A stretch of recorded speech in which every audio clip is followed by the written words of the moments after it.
Hi everyone, this is Dr. Bhuneshwari from GBF Fertility Center. GBF Fertility Center இப்போ வந்து 3 branches இருக்கு. திருப்பத்தூர்ல ஒன்று இருக்கு, நெல்லூர்ல ஒன்று இருக்கு, சென்னையில மெயின் ஹெட் ஆஃபீஸ்ன்னு சொல்ல முடியும். இதுல நிறைய வீடியோஸ் நம்ம வந்து அவேர்னஸ் கிரியேட் பண்றதுக்காக பண்ணிட்டு இருக்கோம். அந்த பார்ட்ல தான் இதுவும் போடுறேன். நிறைய பேருக்கு பிஆர்பி ட்ரீட்மெண்ட் அப்படிங்கிறது நடந்துட்டு இருக்கு. அதாவது ஹெட்ல இருந்து ஃபுட் வரைக்கும் நீங்க எடுத்தீங்கன்னா ஸ்கின்னுக்கு பண்றோம், ஹேருக்கு பண்றோம், நீ ஜாயிண்ட்டுக்கு பண்றோம் அண்ட் நிறைய ரீஜெனரேஷன் தெரப்பின்னு வந்துருச்சு. அதோட நிறைய பேர் கன்ஃபியூஷன் என்னன்னா ஸ்டெம் செல்லும் பிஆர்பியும் ஒன்னா அப்படிங்கிறது எல்லாமே இன்ஜெக்ஷன் மாதிரி தான் பேசிக்கிறாங்களே அப்படின்ட்டு. இதுல டிஃப்ரெண்ட் டைப்ஸ் இருக்கு. அதுல பிஆர்பி அப்படிங்கிறது நம்மளோட ரத்தத்தை எடுத்து அதுல வந்து பிளேட்லெட்னு சொல்றோம் இல்லையா, அந்த செல்லை வந்து செப்பரேட் பண்ணி அதுல இருந்து வர க்ரோத் ஃபேக்டர்ஸை யூஸ் பண்றது தான் வந்து பிஆர்பி அண்ட் பிளேட்லெட் டிரைவ்டு ஃபேக்டர்னு சொல்றோம் இல்லையா. ஸோ அது பிளேட்லெட் ரிச் பிளாஸ்மா அப்படிங்கிறத பிஆர்பி அப்படின்னு சொல்றது. ஸோ அந்த மாதிரி எடுத்து அதை நம்ம வந்து இன்ஜெக்ட் பண்றோம். அதுல என்னன்னா ஒன்லி க்ரோத் ஃபேக்டர்ஸ் நமக்கு கிடைக்கிறது.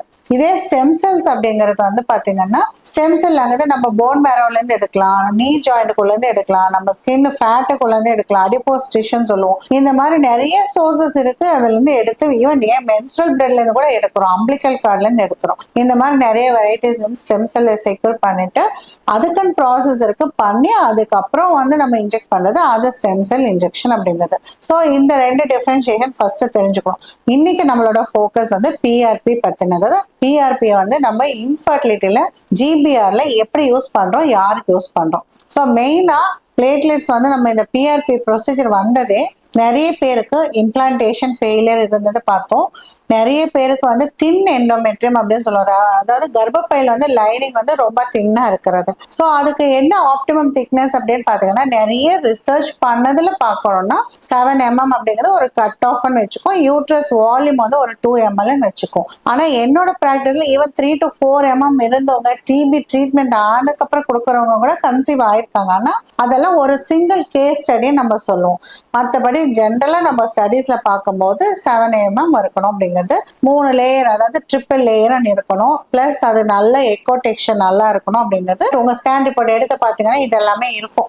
யூட்ரஸ் நல்லா இருக்கா, ஓவரிஸ் நல்லா இருக்கான்னு போது எண்டோமெட்ரியம் வரும்போது லேயர் வந்து ட்ரிபிள் லேயர் இருக்கா, அதுல வந்து திக்னஸ் எவ்வளவு இருக்கான்னு போட்டிருப்போம். அதுல ஏதாவது பாலிப் இருக்கா, ஏதாவது கட்டி இருக்கா அப்படிங்கிறத மென்ஷன் பண்ணிருப்போம். ஸோ நல்லா எக்கோ டெக்ஸ்சர் நல்லா இருக்கா, கலர் ஃப்ளோ நல்லா இருக்கான்னு பார்த்துட்டு இருக்கோம். ஸோ இதுல வந்து கலர் ஃப்ளோ அதாவது பிளட் ஃப்ளோ இல்லைனாலும் திக்னஸ் ரொம்ப கம்மியா இருந்தாலும் நம்ம இந்த பிளேட்லெட்ஸை நம்ம இன்ஃபியூஸ் பண்றோம், இந்த பிஆர்பி தெரப்பியை பண்றோம். இந்த மாதிரி வந்து நிறைய ஸ்டடீஸ்ல வந்து யூஸ் பண்ணி அது பெனிஃபிஷியலா இருக்கான்னு சொல்லியிருக்காங்க. ஸோ அதனால மெயினா ஃபர்டிலிட்டியில பிரெக்னன்சி ஆகலைன்னா எல்லா ஃபேக்டர்ஸும் நார்மலா இருந்தா கண்டிப்பா இது ஒரு ட்ரீட்மெண்ட் ஆப்ஷன் பண்ணலாம். நிறைய பேருக்கு வந்து ஆல்ரெடி ஐவி பண்ணியிருக்காங்க, எம்ப்ரோ இம்ப்ளான்டேஷனே ஆகலை, அவங்களுக்கு பிரெக்னன்சி கன்சீவ் ஆகலை அப்படின்னும் போது நம்ம இந்த அடிஷனல் ட்ரீட்மெண்ட் பண்ணலாம்.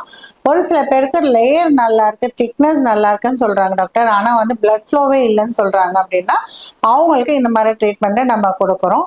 ரெண்டாவது ரிசப்டிவிட்டின்னு சொல்றது, நிறைய பேர் மிஸ்கேரேஜா இருக்கலாம், நிறைய பேருக்கு இம்ப்ளான்டேஷன் ஃபெயிலியர்ல recurrent implantation failure, recurrent pregnancy loss, இந்த மாதிரி கண்டிஷன்ஸ்லயும் நான் இப்போ வந்து ரிசப்டிவிட்டி இன்க்ரீஸ் பண்ணுதான் ஸ்டடீஸ் வந்திருக்கு. ஸோ ஆக மொத்தத்தில் திக்னஸ் கம்மியாக இருந்தாலும் பிளட் ஃப்ளோ இல்லைனாலும் ரிசப்டிவிட்டி கம்மியாக இருந்தாலும் இந்த பிளேட்லெட் பிஆர்பி தெரப்பி வந்து இம்ப்ரூவ் பண்ணும், என்ஹான்ஸ் பண்ணும் அப்படிங்கிறது தான் வந்து சொல்யூஷனாக நம்ம எடுத்து பண்ணிட்டு இருக்கோம்.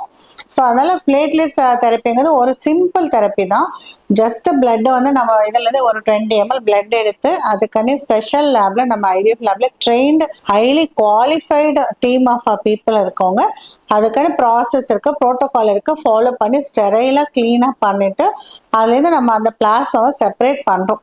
அந்த பிஆர்பி செப்பரேட் பண்ணி இவ்வளவுதான் எம்எல் இருக்கு, 0.2 to 0.4 அந்த அளவுக்கு தான் நம்ம எடுத்து நம்ம யூஸ் பண்ற மாதிரி இருக்கும். ஸோ இந்த பிஆர்பி தெரப்பில இன்னொன்னு என்னன்னா கரெக்டா டாக்டர்ஸ் எக்ஸ்பீரியன்ஸ் இருந்து நம்ம பண்றது தான் வந்து ஐடியலா இருக்கும். அகைன் நம்ம வந்து எண்டோமெட்ரியல் பிஆர்பி மட்டும் தானே அப்படின்னா இல்ல, ஓவரிஸ்க்கும் கொடுக்கலாம், எண்டோமெட்ரியம் யூட்ரஸ்க்கும் கொடுக்கலாம். இது 2 ஆர்கனுக்குமே நம்ம கொடுத்து ரீஜெனரேஷன் பண்ண முடியும். ஸோ எப்படி இது ஒர்க் பண்ணுதுன்னு நினைக்கிறீங்களா? பிளேட்லெட் அந்த பிஆர்பிங்கிற சொல்யூஷன்ல பாத்தீங்கன்னா என்னெல்லாம் இருக்கும், growth factors, platelet derived growth factorன்னு சொல்லுவோம், வாஸ்குலர் எண்டோதீலியல் growth factorன்னு சொல்லுவோம், இன்சுலின் லைக் க்ரோத் ஃபேக்டர்னு சொல்லுவோம். ஸோ இந்த மாதிரி நிறைய க்ரோத் ஃபேக்டர்ஸ் என்ன பண்ணோம், அங்கே ரீஜெனரேஷன் பண்ணுற மாதிரி ரத்த ஓட்டத்தையும் ரத்த நாளங்களையும் அங்கே கிரியேட் பண்ணும். ஆன்ஜியோஜெனசிஸ் அது பேர். அதாவது சின்ன சின்ன நரம்பு மாதிரி ஒரு வெசல்ஸ் எல்லாம் வந்து ஃபார்ம் ஆகும். எல்லா இடத்துல ரத்த ஓட்டம் வந்து இன்க்ரீஸ் ஆகும். ஸோ அப்போ ஆப்வியஸாக நமக்கு வந்து ஹார்மோன்கள் ரீச் ஆகிறதோ, திக்னஸ் இன்க்ரீஸ் ஆகிறதோ, இம்ப்ளான்டேஷன் இன்க்ரீஸ் ஆகிறதுக்கும் நிறைய வாய்ப்பு இருக்கு அப்படிங்கிறது தான் இதோட கான்செப்ட். இதுல அகைன் நீங்க பாத்தீங்கன்னா லாப்ரோஸ்கோபி, ஹிஸ்டாஸ்கோபி இதெல்லாம் தேவை அப்படின்னா கண்டிப்பா நம்ம இன்வேசிவ் ப்ரொசீஜரா பண்ணணும்னா நமக்கு லாப்ரோஸ்கோப்பியும் வேணும், ஹிஸ்டாஸ்கோப்பியும் வேணும். லாப்ரோஸ்கோபிக்கா நான் வந்து பண்றதை நம்ம அடுத்த எபிசோட்ல பார்க்கலாம். இப்போ நான் சொல்ல போறது யூட்ரஸ்குள்ள இருக்கிற எண்டோமெட்ரியல் பிஆர்பி மட்டும் பேசுறோம். ஸோ எண்டோமெட்ரியல் பிஆர்பியில வந்து அகைன் 2 டைப்ஸ் இருக்கு. ஒன்று வந்து டைரக்டா ஐஓஐ மெத்தட்ல பண்றது, இன்னொன்று வந்து ஹிஸ்டாஸ்கோபி மூலமா போய் அதோட சுவர் இருக்கு இல்லையா, வால்ஸ் அப்படின்னு சொல்லுவோம், எண்டோமெட்ரியல் வால்ஸ்ன்னு சொல்லுவோம், அதுல போய் இன்ஜெக்ட் பண்றது.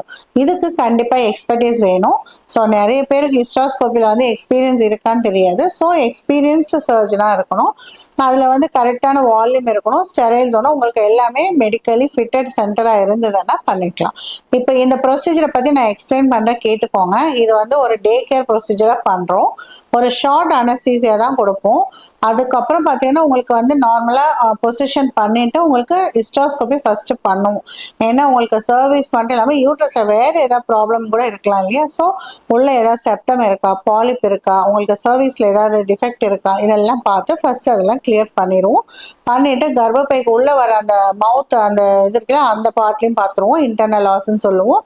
அதுக்கப்புறம் பார்த்தீங்கன்னா டியூப் ஓப்பன் ஆகிற இடம் ஆஸ்டியான்னு சொல்லுவோம், அந்த 2 டியூப் ஓப்பன் ஆகிற இடத்தையும் நம்ம பார்த்துருவோம். எல்லாமே நார்மலாக இருக்கு, இல்லை கிளீன் பண்ணணும்னா டிஎன்சியும் பண்ணிட்டு எண்டோமெட்ரியமா பயாப்சி அனுப்பிச்சிட்டு உங்களுக்கு அந்த பிஆர்பி அதுக்குள்ள ரெடி பண்ணிடுவாங்க உங்க டீம். இமீடியட்டா நம்ம வந்து ஹிஸ்டாஸ்கோபி மூலம் அதுக்குன்னே ஸ்பெஷலைஸ்டு நீடில் இருக்கலாம், இல்லைன்னா நம்ம ஐவிஎஃப் பண்ண நீடில்ஸும் நம்ம யூஸ் பண்ணுவோம்.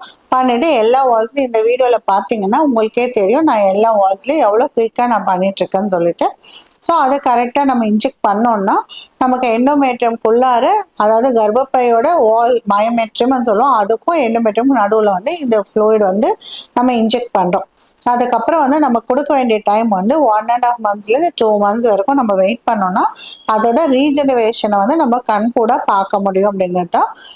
அதே மாதிரி சர்ஜரி முடிஞ்சு ஒரு 2-3 hours அந்த அனஸ்தீசியாக்காக தான் இருக்கணும், இருந்துட்டு நீங்கள் அதுக்கப்புறம் வீட்டுக்கு போகலாம். நெக்ஸ்ட் டே எல்லா வேலையும் நார்மலாகவே நீங்கள் பண்ண முடியும். இதுல எல்லாம் பார்க்கறது என்னன்னா வெரி லெஸ் காம்ப்ளிகேட்டட் இன்னும் எக்ஸ்பீரியன்ஸ் சர்ஜன்ஸ் அப்படிங்கிறது தான். ஹிஸ்டாஸ்கோபி பண்ண தெரிஞ்சு ப்ராப்பராக ஆப்ரேட்டிவ் தெரப்பி பண்ணுறவங்களுக்கு இது பண்ண முடியும். நான் இந்த மாதிரி சோ மெனி இயர்ஸாக நான் பண்ணிட்டு இருக்கிறதுனால எனக்கு வந்து இட்ஸ் அடிஷ்னல் ஒரு அடாப்டிவ் மெத்தட் மாதிரி இந்த ப்ரொசீஜரை நான் வந்து நம்ம ரொம்ப குயிக்காக நாங்கள் பண்ண ஆரம்பிச்சிட்டோம். நிறைய பேருக்கு இப்போ பண்ணிட்டு எண்டோமெட்ரியல் திக்னஸ் நல்லா வந்து அது மட்டும் கிடையாது, ப்ரெக்னன்சியும் பாசிட்டிவ் கொடுக்கணும் இல்லையா, அந்த மாதிரி பிஆர்பி மூலமாகவே நிறைய ப்ரெக்னன்சி கொடுத்துருக்கோம். அது தவிர இப்போ ஹிஸ்டாஸ்கோபிக் வழியா எண்டோமெட்ரியல் திக்னஸையும் இன்க்ரீஸ் பண்ணி ப்ரெக்னன்சி ரேட்ஸை கேல்குலேட் பண்ணிட்டு இருக்கோம். ஸோ அதுலேயே எங்களுக்கு நிறைய பேருக்கு இப்போ பாசிட்டிவ் வந்திருக்கதை பார்த்துருக்கேன். இந்த பேஷண்ட்டுக்கு எந்த தெரப்பி வேணும், பர்சனலைஸ்டாக இவங்களுக்கு எண்டோமெட்ரியம் கரெக்டாக இருக்கா இல்லையா, பிளட் ஃப்ளோ தான் கம்மியாக இருக்கா, இல்லை ரிசப்டிவிட்டி கம்மியாக இருக்கா, மற்ற ஜெனட்டிக் ஃபேக்டர்ஸ் ரூல் அவுட் பண்ணிட்டோமா, மற்ற ஃபேக்டர்ஸ் ஃப்ரம் த எம்ப்ரோ சைடோ ஹஸ்பண்ட் சைடோ ரூல் அவுட் பண்ணியிருந்தோம்னா அப்போ இந்த ரொட்டீன் தெரப்பியை நாங்கள் கொடுக்குறோம். கொடுத்ததுக்கு அப்புறம் ப்ரெக்னன்சி ரேட்ஸை இன்க்ரீஸ் ஆகாத பார்க்கறதுனால இதை பற்றி உங்களுக்கு தெளிவாக எக்ஸ்பிளைன் பண்ணணும்னு நினைக்கிறேன்.